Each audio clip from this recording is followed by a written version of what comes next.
June 20th, 2011, Incheon International Airport, the day Richard Gere arrives in Korea. Various TV and newspaper reporters have set up their equipment at the arrival gate to film his arrival.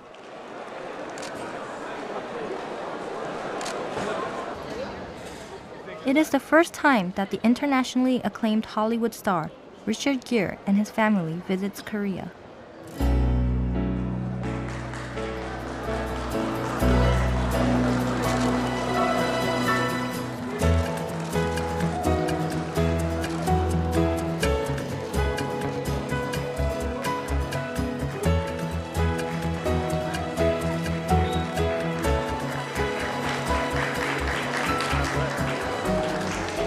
His wife, Carrie Rowell, famous for a role as a 007 Bond girl, and his son, Homer Gere, an identical copy of his father, accompanies him. Richard Gere, who has always been interested in Korean Buddhism, states that this trip to Korea is much more special because he is accompanied with his family. This time, he did not tour Asia to promote his films, but came to Korea as a humble guest to experience the Korean culture and Buddhism, and as a photographer. The following day, as a devout Buddhist, Richard Gere visited the Jogye Temple, the headquarters for the Jogye order of Korean Buddhism. Richard Gere has been practicing Buddhism under the guidance of His Holiness the Dalai Lama for over 30 years. In a previous interview, it has been said that he has always been interested in traditional Korean temples, the ancient traditions and practices of Korean Seon Buddhism.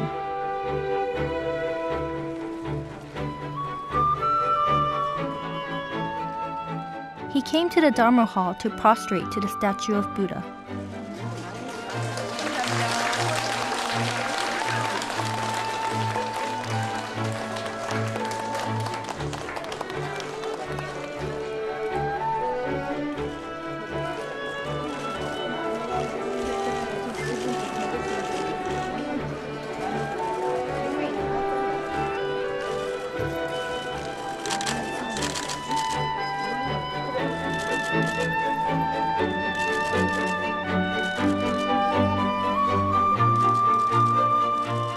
Richard Gere expresses his hope for world peace as he signed, "May all sentient beings live in peace and happiness," in the message book of the Jogye Temple.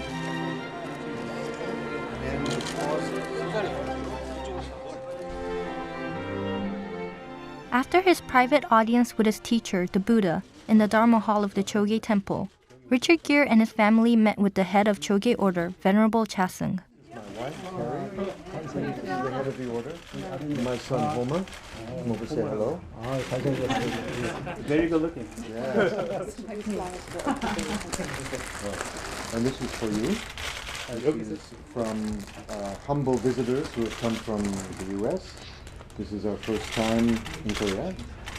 First temple in Korea. So we're very happy to be here. And thank you. 처음으로 이렇게 한국에 와가지고 초청해줘서 너무 감사하고. This is a photograph that I took many years ago in the Tibetan communities. Wow, it's beautiful. These are the kind of photographs that are in the exhibit that I'm showing. 이번에 그 전시하는 그 사진이 이러한 So please accept this gift. 선물로 받을 수 있어요. Yeah, this is incense burner. Ah, very nice. It's a lotus flower. Yeah. You know, my wife is a ceramicist. Oh, she she does is. pottery.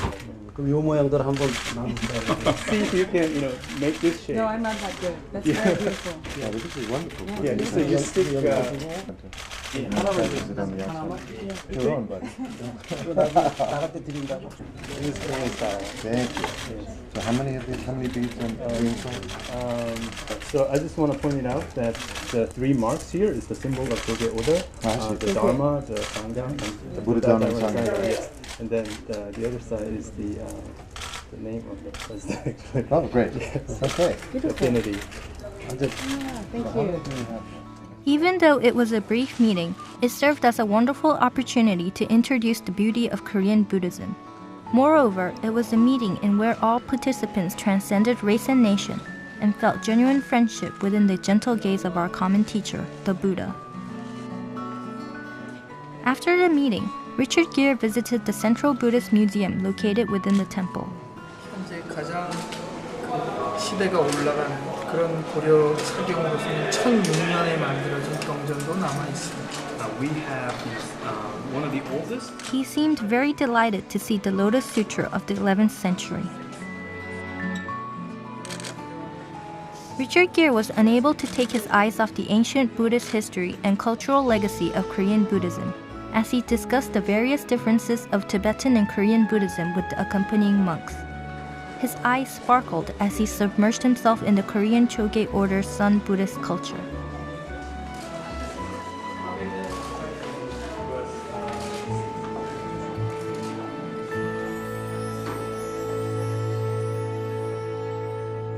This is one of the most traditional Korean way of 글씨나 그림, 무늬 따위들을 그대로 복제할 때 쓰는 그런 기법입니다. As the Korean monastic teaches Richard Gere how to print the Korean traditional Buddhist pattern using the traditional printing device, he smiles with delight.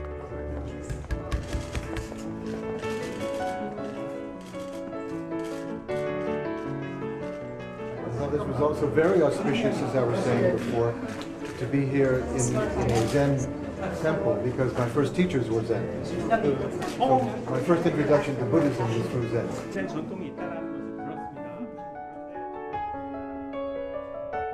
It seems as though Richard Gere is slowly building up unforgettable memories with his family at the Jogye temple. Have a nice trip. 저것도 같이 Maybe they can put some paper out. That's okay.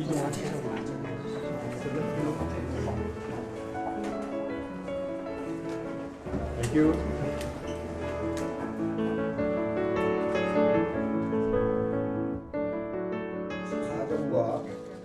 June 22nd, 2011, the day of the official press conference regarding Richard Gere's photo exhibition, Pilgrim. Well, I want to thank you all for being here today. 오늘 여기 와주셔서 모두에게 감사드립니다. You're very kind. 너무너무 친절하시네요. On your busy day to come here, I'm very happy. 굉장히 바쁘실 텐데 와주셔서 굉장히 감사드립니다.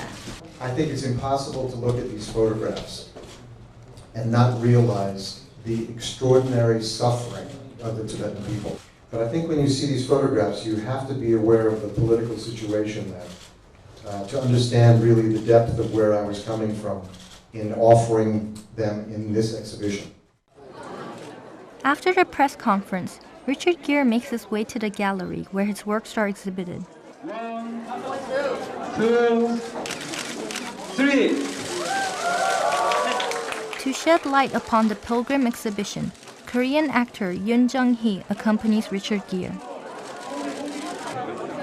I hope you all enjoy the show of these photographs. And maybe take a little time with them and realize that these are real people and complex people in a very difficult situation, in a very beautiful place, but they need our help very much right now. Pilgrim has successfully toured 11 countries and 20 cities and finally made its way to Korea. Even to this day, many Tibetans risk their life to leave their homeland. His photographs portray the extraordinary pain of the lives of the Tibetan people.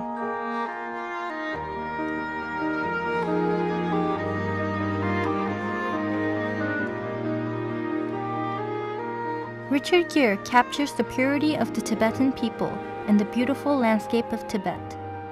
His loving kindness and pure mind as a pilgrim to the rooftop of the world can be seen through the expressiveness and richness of his photographs. In 1991, Richard Gere established the Gere Foundation to preserve and promote the Tibetan culture and to alleviate the suffering of the Tibetan people.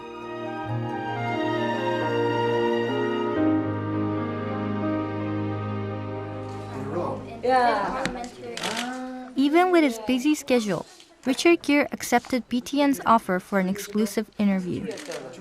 Richard Gere continues to spread the Buddha Dharma through the use of media, thus showed special interest in BTN. Okay, so let's get started with this. So I think that's where it's great.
Thank you. Thank I you feel so like much. you're an old friend already. Yeah, me too. This is really good. Yeah. No, I feel very relaxed with you. This is good. Thank you. Yes. And thank you so much for coming and agreeing to have an interview with the Buddhist television network. Uh-huh. Is this your first visit to Korea? It's the first, other than the airport. Yeah, Ah, I see. So not first time. Okay. You are the most well-known and famous Buddhist lay person in the West. Yeah, thank you for qualifying. But for many Korean people, they do not know that you had strong affinity with Buddhism. So for those viewers, could you please tell us a little bit how you first became interested in Buddhism, and also how you have decided to become fully committed Buddhist lay person? This is quite a long story. Uh-huh. So just the gist I'm going to give you the short version of Sure. this. I was always interested in existential questions. Mm-hmm. In your 20s? From the time I was a small boy. Oh, okay. I remember myself, whatever issues I was going through, I remember at night lying in my backyard looking up at the stars. Uh-huh. And feeling the immensity of the universe. Mm-hmm. And I know for some people it might make them feel bad, that immensity. Right, but it right. always made me feel good to feel the immensity, the vastness of it. And I never really had a context for giving it meaning. Uh-huh. The religion that I grew up with was quite very compassionate. My father and mother, both very religious people. They were Methodists, Right. Protestants, and very compassionate, very all-inclusive. Uh-huh. Everyone was their friend. That's great. Everybody. Uh-huh. Didn't matter what religion they were, Uh-huh. what color they were, where they came from. Everyone was invited to our house as a brother and a sister. So that was a wonderful upbringing.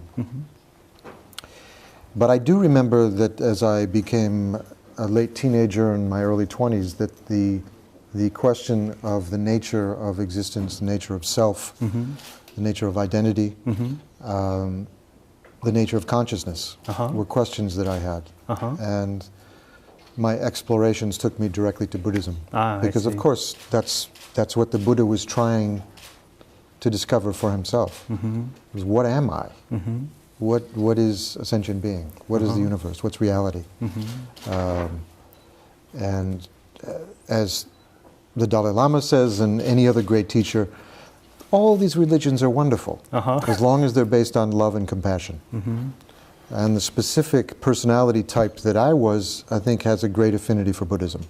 I think modern men and women, I think, have a great affinity for Buddhism because it requires you to question and inquire constantly. Right. To not accept anything by faith, but really look at it carefully, always going deeper, deeper, deeper.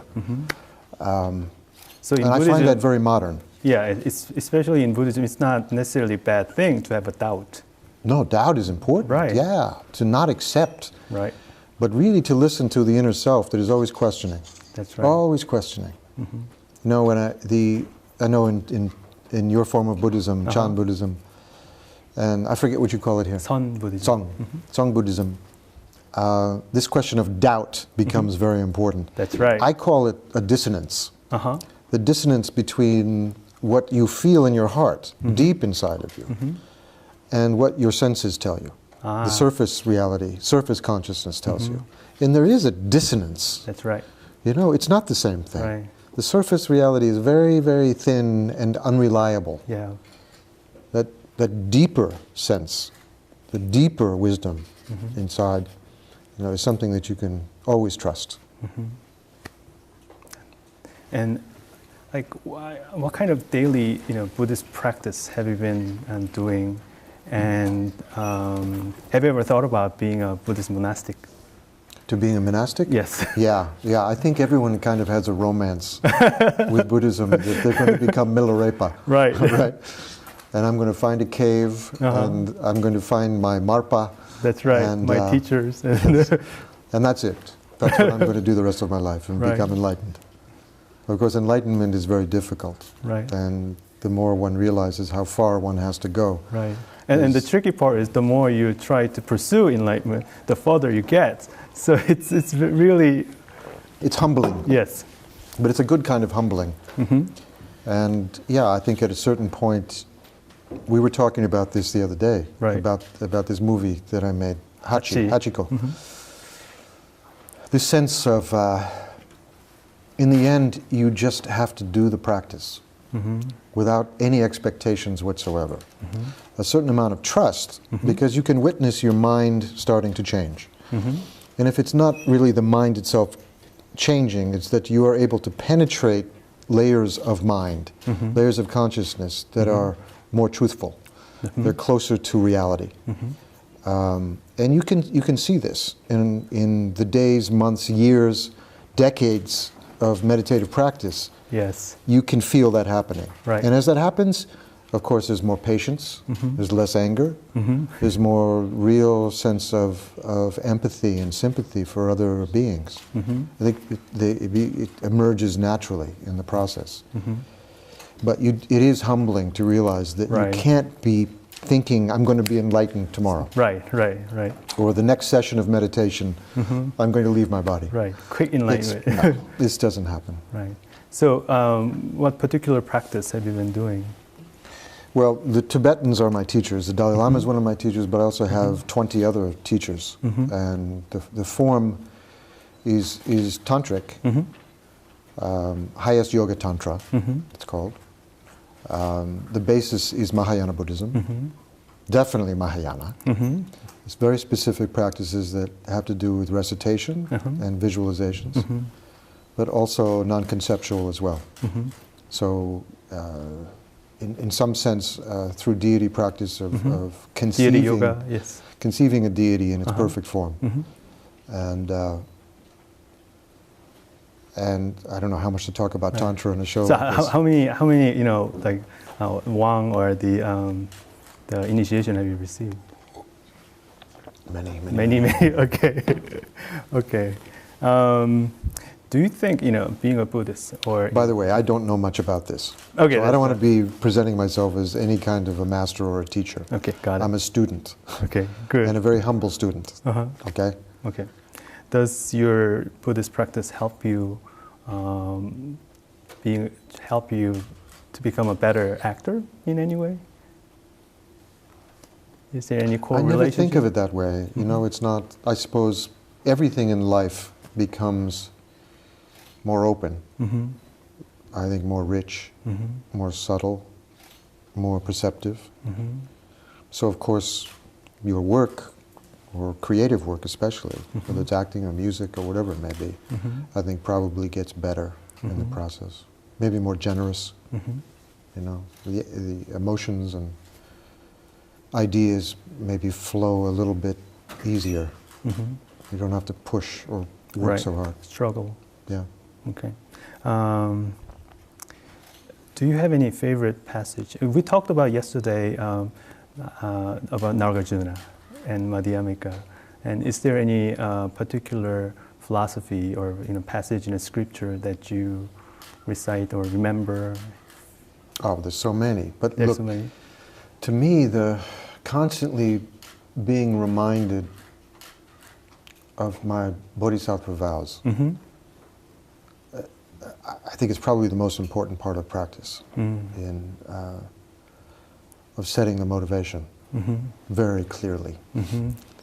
Every session, but every day, every breath, monitoring the mind and making it clear to yourself, absolutely clear with as much courage as you can muster, that you really are coming from a selfless place. And you're engaging that false idea of self-concern, self-preservation, and constantly making war with that in the most honest, absolutely strict way one possibly can, is probably the most deeply important thing of any practice that I have done. So without that bodhicitta that's generated from the bodhisattva vow, everything becomes dry and meaningless. Even if you were to evolve some siddhas, some special abilities, they would be meaningless. That's right. Meaningless without that motivation. Right. It's pure motivation. It's only going to promote your ego if you. It's dangerous. Yeah, it is dangerous. These practices, Buddhist practices, Hindu practices, these are very powerful yogic processes that, and one has to be very careful with them. Right. Would you like to come back as an actor next life, or is there any other, You know, I mean, honestly, I don't know that I've even resolved that I'm an actor in this lifetime. I see. Although I think probably we're all acting a little bit, That's right? right. You're Yes, acting the role of a yes, monk. I'm exactly. acting the role of a movie actor. Right. We all play these little games with ourselves. Let's talk about your photography. Yeah. Photographs, and your photographs are breathtakingly beautiful, and they're like a visual, like a metaphor. It invites people to see not only what's visible but also what is not visible. So, like for example, it's very clear that those your photography photographs reveal daily tragedy and suffering, and the resilience and also hope and joy of Tibetan people. But at the same time, I also sense emptiness and impermanence, and also a sense of nostalgia and warmth and intimacy. So like. Thank you so much. Okay. So could you please tell us what made you decide to work on this particular project, and why did you name the whole exhibition Pilgrims? Well, I didn't set out to make this show. Oh, okay. I just took photographs to please myself. Oh, okay. And I started to evolve my style, whatever that is. I mean, many of these photographs were taken almost 30 years ago, and I can see the images that I still respond to are closest to what my thing is, whatever my thing is. So this is like deeply, personal. Deeply personal, Okay. yeah. I had no intention of showing these things to anybody. And it really started with a friend of mine who started Tibet House, New York with me. Right. And we were trying to think of ways to raise some money for the projects we were doing. And she had seen some of my photographs and was very kind and generous about them. She said, look, I think we could raise a lot of money if you want to sell these. Right. And I had to think very hard about this because it was something deeply personal. That's right. But my motivation was pure in this. Right. I mean, it's all a giveaway. Right.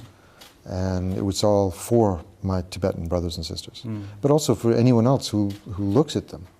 Hopefully they would have a response like yours, which is exactly what I would hope. Oh, okay. Exactly. That makes me very happy. Okay, good. So as it evolved, I started having shows and printing these images in many different ways, and I was enjoying it. The process of communicating my thoughts and feelings through visual means, through these media. photographs, yeah. Okay. And I found that it was also a more effective way to talk about the situation of my Tibetan brothers and sisters than giving lectures. Right. But the emotional response you can get from a photograph is obviously much stronger than words. Right. So it evolved into a book that included these images. Pilgrim to me was, I'm still on a pilgrim. This won't stop. Right. This is a voyage. If in some very distant world system I'm able to achieve full enlightenment, until that moment I'm a pilgrim. That's right. And to this, the joy of having found Buddhism, the joy and gratitude and humility of having found my teachers, something that I will never be able to repay, ever. That's the jewel. I see. And tell me a little bit about your, Tibetan teachers and your relationship to His Holiness Dalai Lama, because many Korean peoples nowadays, they are more and more interested in Tibetan traditions, but they do not necessarily know who His Holiness is and your role. Well, yeah, I've seen.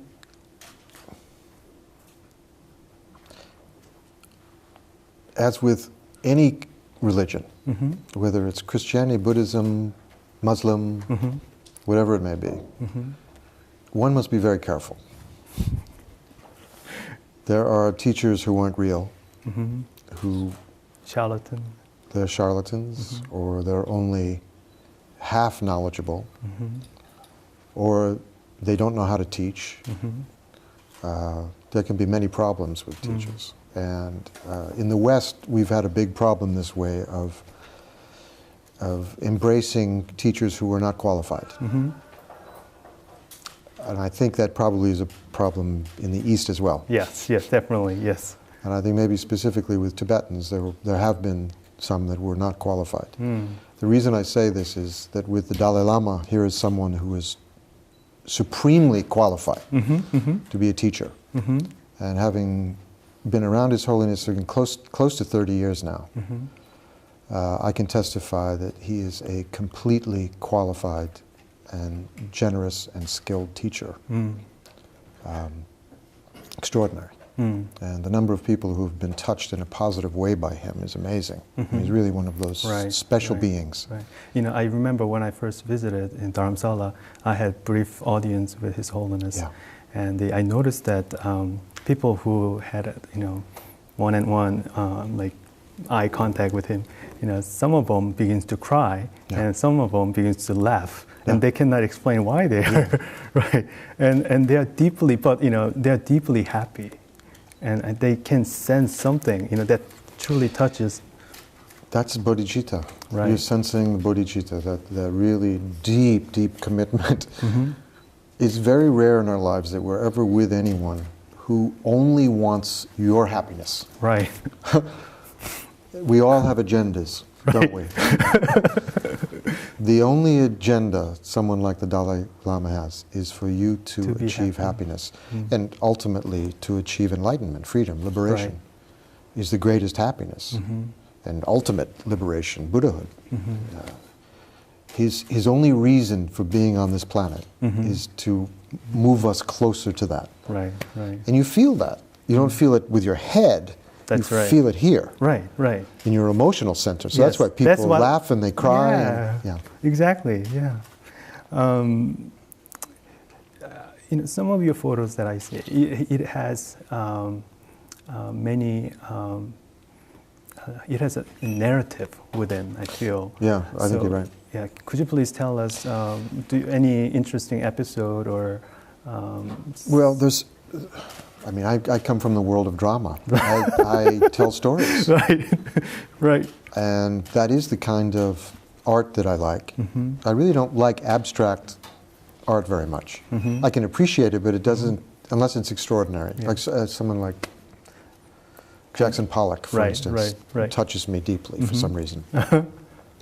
But very few abstract artists really touch me. It's the story that moves me, and sensing the delicate humanity in all of us that we all share is the story that I think I want to have somehow in these photographs. The reason why I chose them, the reason why I even took the photograph to begin with, but the reason specifically that I chose them for this project was various levels of people dealing with the problems of being in samsara, of living a life of confusion. But again, if you take away the layers of pain and suffering, that very delicate center just really touches me. Right, like childlike. You can see it in the worst of us. Right. If you look deep enough, you see that. That delicate yearning. Right. For freedom, for love, for compassion. Connection. To be belonging. Yes. I mean, it's innately there. That's the truth of the universe, that we are connected. We do belong. We are. But we've got so many layers that cover that, that we can't see it, we can't feel it. But that's, I think, what makes me want to take the photograph. Is it's there somewhere. And I'm trying to find that. I think that's why the photographs are blurred very much. Because I find that active, it's not passive to me. It's an active movement we all have towards the good, towards love, towards happiness. And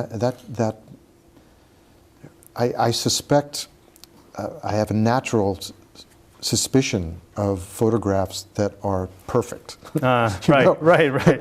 I mean, there's perfectly lit, perfectly in focus. Doesn't feel real to me. Right. Doesn't have the breath of life to me. But I think it's also this tradition I come from of making movies. Movie is moving. It's in motion. You know, I think there's a Tibetan word that they use for humans. Is a dua, I think is the word for it, which means one who moves. He who moves. You know, and that's what we're always moving. We never stop. That's right. Let's just talk about the Gere Foundations. You know, among all the humanitarian works that the foundation had involved, what was the most meaningful work for you?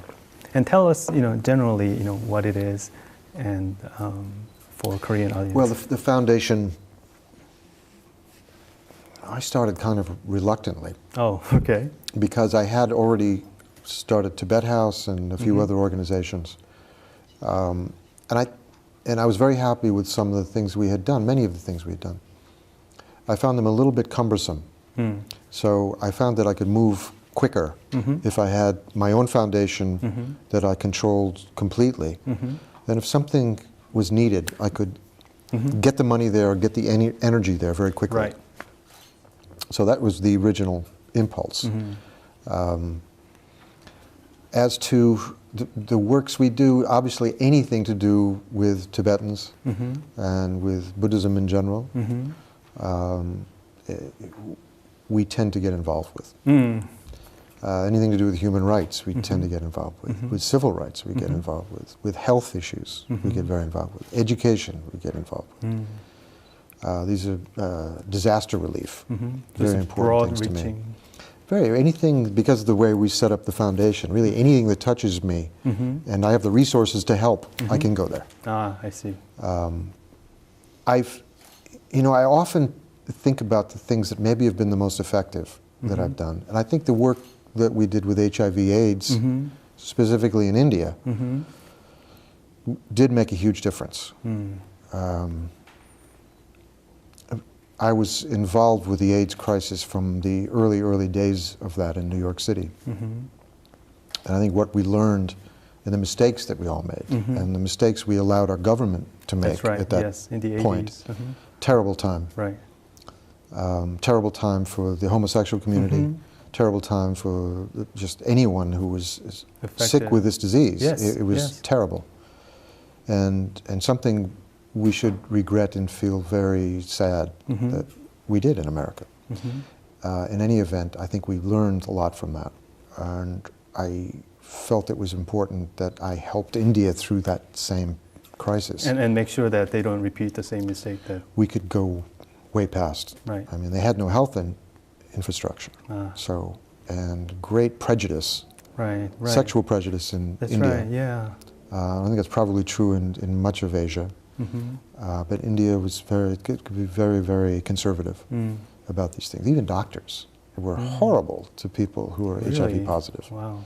To this day still, but I think we made a huge movement in terms of stigma reduction and the use of media in just telling a different story, a human story, and letting people know the truth about HIV/AIDS. So that I think was very powerful. Okay. The other thing, which in the end may be even the most important, long term, was our ability to sponsor Buddhist books and translations. Oh, okay. Of many teachers of mine, specifically His Holiness the Dalai Lama, but many other traditions within the Tibetan sphere of Buddhism. Many of them by teachers I have in the present. That to me may be in the end the most important. The ability to read a book and be transformed by it fundamentally. And share that knowledge too. And that can be passed on to many people. The intimacy of reading a book quietly and it's very personal. It is. Yeah. And the transformative possibility of a book. Right. You know, whether it is now on an iPad or it's in an actual physical book. But to make that available to people, I think is something I feel very, very happy about.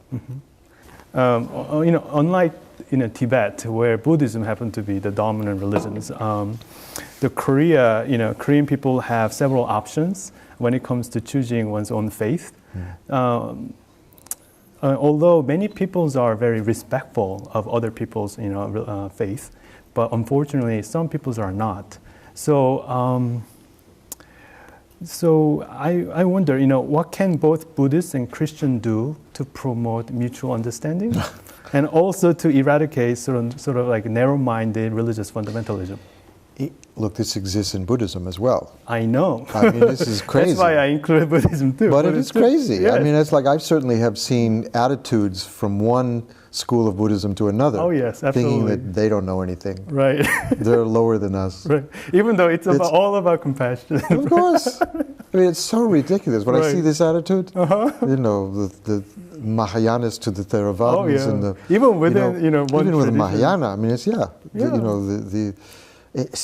it's ridiculous. Right. Ridiculous. And there's no real teacher who would allow that of his students. Is that all of these ideas, religions, philosophies, psychologies are there to help people. And if they help them, that's perfect. As long as it's about love, compassion, bodhicitta, wisdom. If it includes them, it's perfect. Yeah, I mean, like, how would your parents respond? I mean, what did they say when you say, I am very interested in Buddhism, and I may, follow Buddhist path? Well, we talked about this. My mother and father are very open. Right. And very much Methodist Protestants, but of a not a closed variety, very open. That it really is about love and compassion for them. They choose to acknowledge the side of Jesus Christ that is really about a being who is a love being, one who is compassionate and all-inclusive, that everyone is welcome. So as long as you are, trying to strive toward, love and compassion, all-inclusiveness. Well, also in respect everyone else, of course. It's not. It's you and I have an affinity for Buddhism for whatever reason, probably previous lives. Right. But it fits for us. It works. Yes. There's some people it's not going to fit. Right. That's okay. Yeah. But it should be the other way around. It's like some religions, whether it's Christianity or Muslim or whatever it may be, it may well fit for them, and that's great if it's taking them to a place of more openness, more inclusion. But what if they, step forward and saying that, our way is the only way, and your way will lead to hell? But that's obviously not a real religion then. Okay. I mean, that's so small. The thinking is so small. I don't think that Jesus Christ would be happy with that. Right.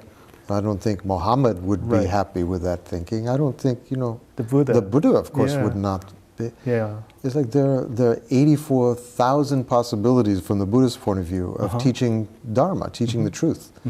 And, that's anything that gets you to the next place on that voyage, on the pilgrimage, to complete openness and freedom, where we are completely loving and wise. That's good. Yeah. It's not a problem. You can call it Buddhism, you can call it Christianity, whatever. Right. I don't care. Right. Right. And at that moment you meet. I mean, that's when, whether I'm Christians, whether you're Buddhist, whether you're Muslim, when we are all sharing that loving, compassion, inclusiveness that I, recognize in your eyes and in her eyes, then that's where, I think we can begin to communicate. Look, the Dalai Lama is very careful with, especially going to the West. And the first thing he usually says, especially to a mixed crowd that is not necessarily Buddhist, but they're interested in Buddhism, he cautions them and says, stay with your religion. That's right. He always does that. He says, it can be very dangerous. Stay with your own religion. I said, look, if in the end it's just not giving you what you want, of course, we'll give what we have and see if they can help you. Right. But I've never seen him proselytize in any way whatsoever. Buddhism. So he doesn't push. Not at all. Right. It's not possible. Right. Only when you're ready and when you feel motivated. If you have an affinity for it and it can help you, that's right. Great. It's here. Right. It's here. But we don't go like this. Right. You take or go like that right. and pull it in. It's just not the way. Right. This is very soft what we do. With ourselves too. And considerate. We have to be soft with ourselves, we be soft with other people. This is the way of nonviolence. This is soft. This is the way you achieve true transformation internally and externally. It's a very soft and loving hand we have to have. We have to be forgiving to ourselves. That's right, yeah. And everyone else. And most Westerners, they don't know much about Korean Buddhism, even though we do have a living Zen traditions, living Sun traditions. In your opinion, what can Korean Buddhists do to better promote Korean tradition in the West? Well, it's sending teachers. It all comes from the teachers, doesn't it? The Dalai Lama is a great teacher. I doubt that Tibetan Buddhism would be known today without the Dalai Lama. But he is such an extraordinary teacher and has achieved so much himself in this lifetime that he's had an enormous impact.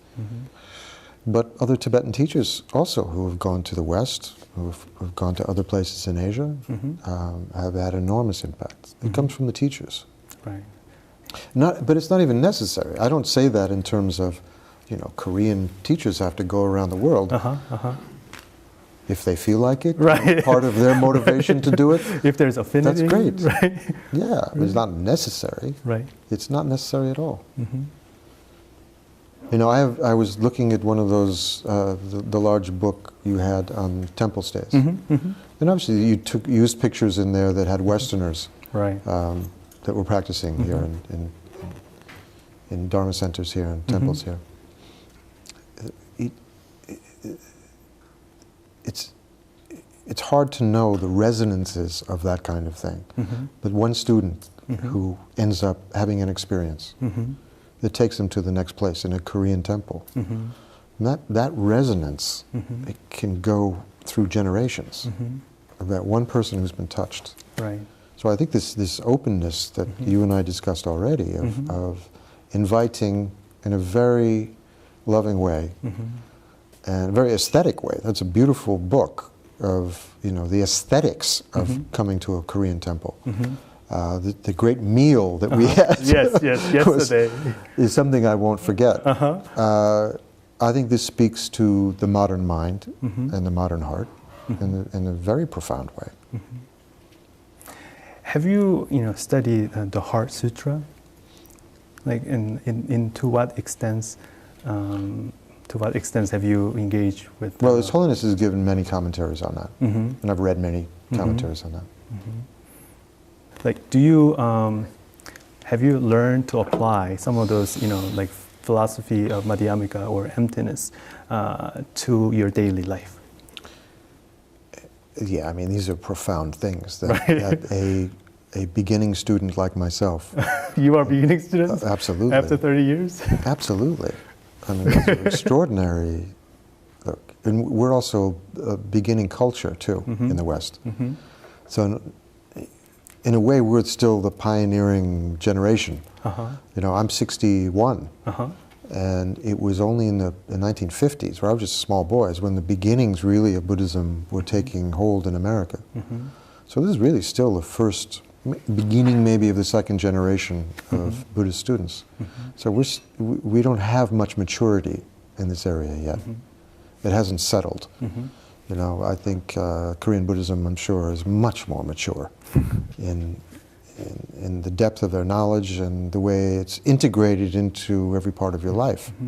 I think what we do have in the West is an enthusiasm. Right. And a willingness to question more, I think, to engage in debate. It's part of our tradition. And I think that fits very good with the Tibetan tradition of debate.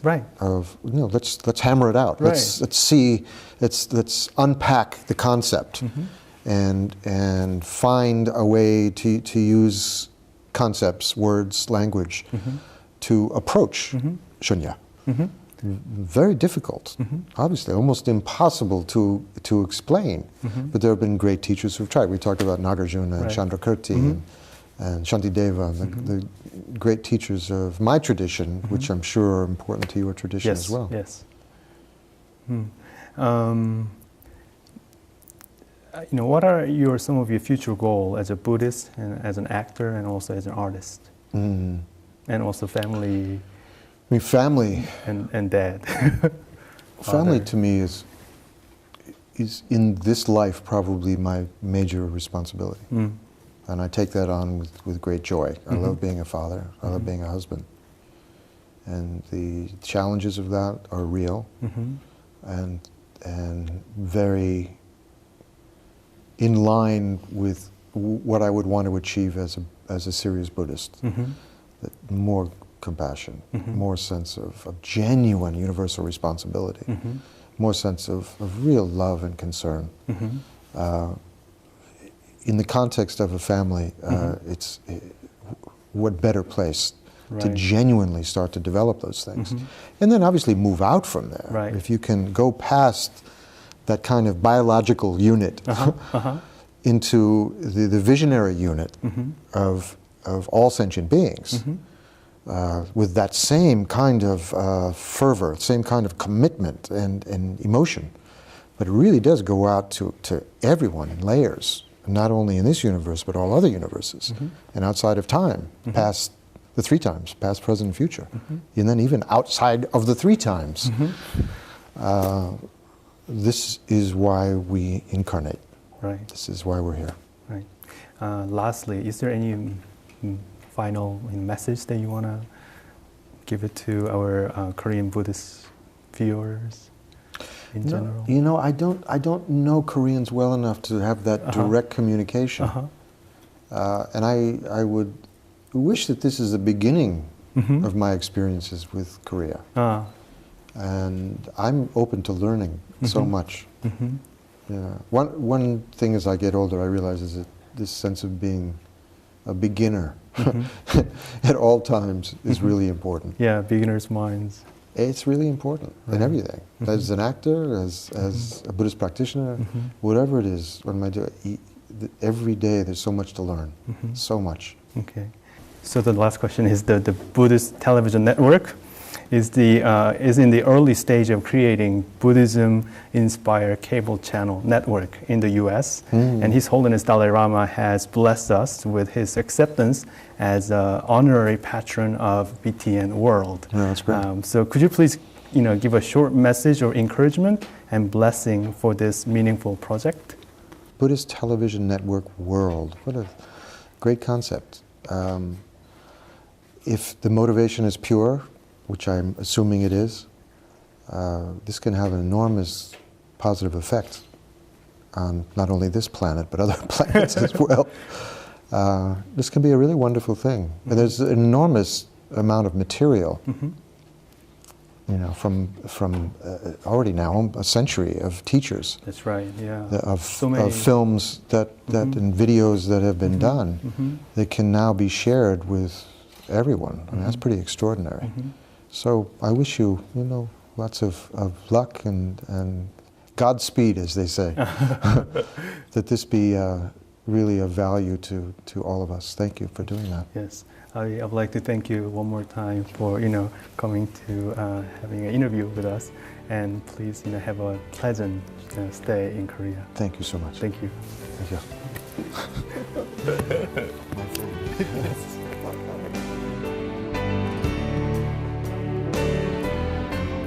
Richard Gere has practiced every day for over 30 years. With the guidance of His Holiness the Dalai Lama as his teacher, Richard Gere continues to spread loving kindness and happiness to the weak and those who are suffering.